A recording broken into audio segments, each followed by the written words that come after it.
სამარყანდმა პირველ ქართულ-უზბეკურ ტურისტულ ფორუმს უმასპინძლა. ისტორიულ ქალაქში ორი ქვეყნის ათეულობით ტურისტული კომპანიის წარმომადგენლები შეიკრიბნენ ტურისტული ნაკადების გასაზრდელად. დაიგეგმა კონკრეტული აქტივობები ქართულმა კომპანიებმა დამსწრებ ქვეყნის ტურისტული პოტენციალი გააცნეს და მომავალი თანამშრომლობის მიმართულებები განსაზღვრეს. კულტურული მემკვიდრეობის ძეგლებით და ისტორიული ღირსშესანიშნაობებით მდიდარ სამარყანდთან თბილისის პირდაპირ ავიამიმოსვლა აქვს. ყოველ წელს უზბეკეთის ისტორიული ქალაქი, ისევე როგორც დედაქალაქი, სულ უფრო მეტ ტურისტს იზიდავს. ცენტრალური აზიის ქვეყანა კი ტურიზმის დივერსიფიკაციის მხრივ საქართველოსთვის განსაკუთრებით საინტერესოა. მდიდარი ტრადიციები, საუკუნეების განმავლობაში მკაცრად დაცული ადათ-წესები, უნიკალური არქიტექტურული შენობები და ისტორიული მემკვიდრეობა. ნახეთ ჩავლა სუმბაძის რეპორტაჟი უზბეკეთიდან.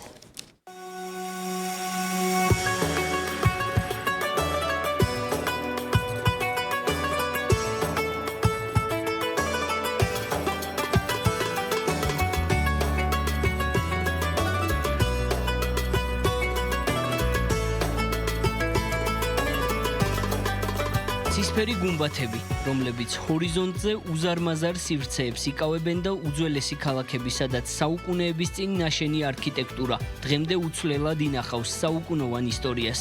ეს უზბეკეთია, ქვეყანა, რომელიც ეკონომიკური ზრდის დინამიკითა და მოგზაურებისთვის ჯერ კიდევ აღმოუჩენელი ახალი მიმართულებებით ამსხვრევს სტერეოტიპებს და აღმოსავლეთზე თქვენს წარმოდგენას სრულიად ცვლის.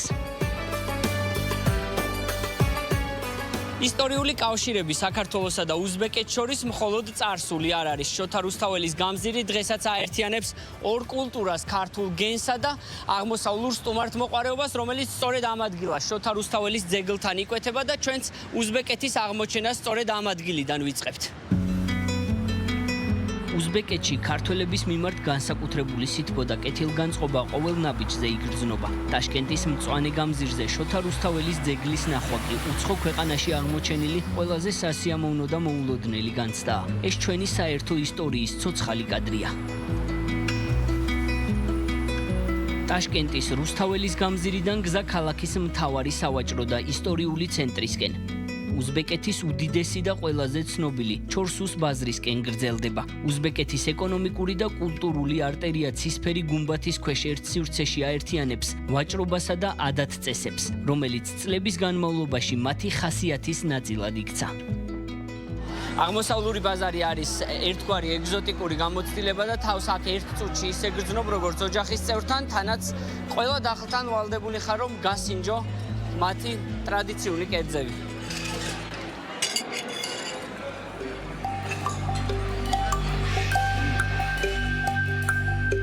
ჩორსუს ბაზრისგან განსხვავებით, რომელიც საუკუნეების მანძილზე ცოცხლად ინახავს ხალხურ ტრადიციებს, ისტორიას მხოლოდ ყოველდღიური ყოფა ვერ შეინახავს. მას სისტემური დაცვა და გააზრება სჭირდება.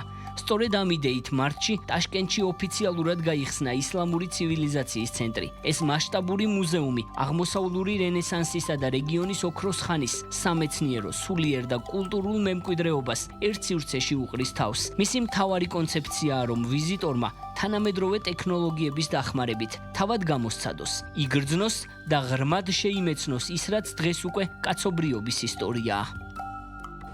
На самом деле это научный центр и სინამდვილეში ეს არ არის მხოლოდ მუზეუმი. ეს არის სამეცნიერო ცენტრი და მუზეუმი ჩვენი ცენტრის შემადგენელი ნაწილია, რომელიც 5 ნაწილისგან შედგება. პირველი დარბაზი არის ისლამამდე პერიოდის ექსპოზიცია, რომელიც გვაჩვენებს თუ როგორ ცხოვრობდნენ ადამიანები აზიის ტერიტორიაზე ისლამის რელიგიის შემოსვლამდე. მეორე დარბაზი არის პირველი რენესანსის ეპოქა, არაბთა სახელმწიფოს შემოსვლა ცენტრალური აზიის ტერიტორიამდე. მესამე დარბაზი არის მეორე რენესანსის ეპოქა. მეოთხე დარბაზი არის ახალი უზბეკეთის, ანუ მესამე რენესანსის ეპოქა. აქ მოსულ სტუმრებს ყველა დარბაზში შეუძლიათ არა მხოლოდ დაათვალიერონ, არამედ ტექნოლოგიების საშუალებით ჩართული იყვნენ დათვალიერების პროცესში.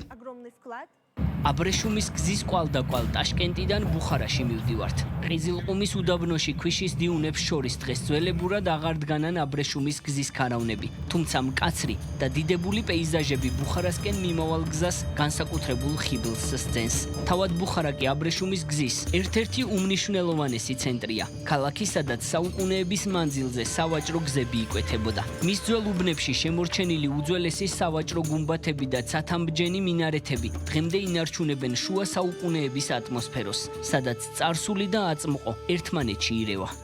You should come for culture, უნდა გვეწვიოთ კულტურის, ისტორიის, ხელოვნების, მთებისა და 4 სეზონის ტურიზმის გამო. რა თქმა უნდა, მთავარი არის უზბეკი ხალხი და უზბეკური სტუმართმოყვარეობა. იცით, ძალიან რთულია სიტყვებით ახსნა და რამდენიმე ფოტოთი აჩვენო ის სილამაზე, რომლის შეთავაზება შეგვიძლია საერთაშორისო ვიზიტორებისთვის უზბეკეთში. როგორც სათავგადასავლო, ასევე საქმიანი და საგანმანათლებლო ტურიზმის მიმართულებით ჩვენს ქვეყანას დიდი პოტენციალი აქვს. ასე რომ გელოდებით.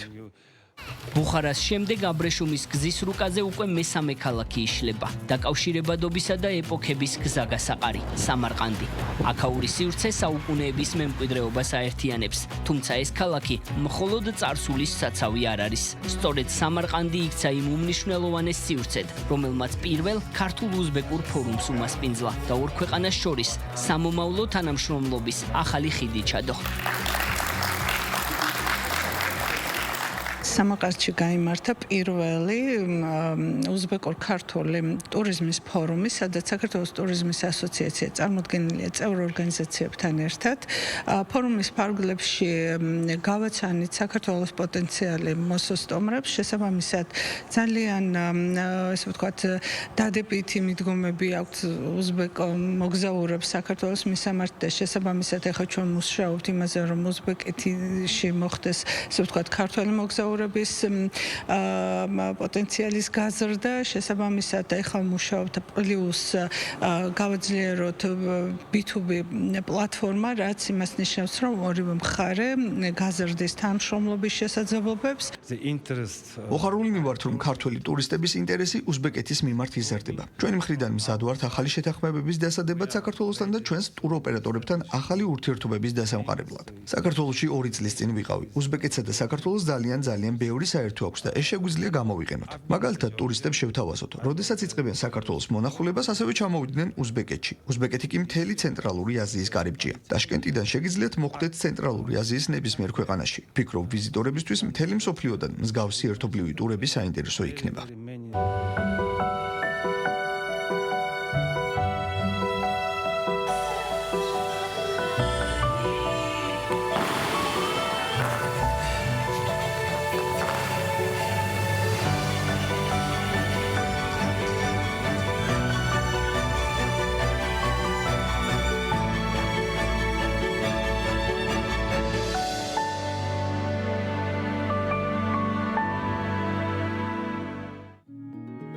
უზბეკეთი არც მხოლოდ საუკუნოვანი კედლებია და არც მხოლოდ მომავლის არქიტექტურა. ის ამორის შეხვედრის ადგილია. ქვეყანა, რომელიც ინარჩუნებს წარსულს და ისტორიაზე დაშენებული აწმყოთი ცხოვრობს.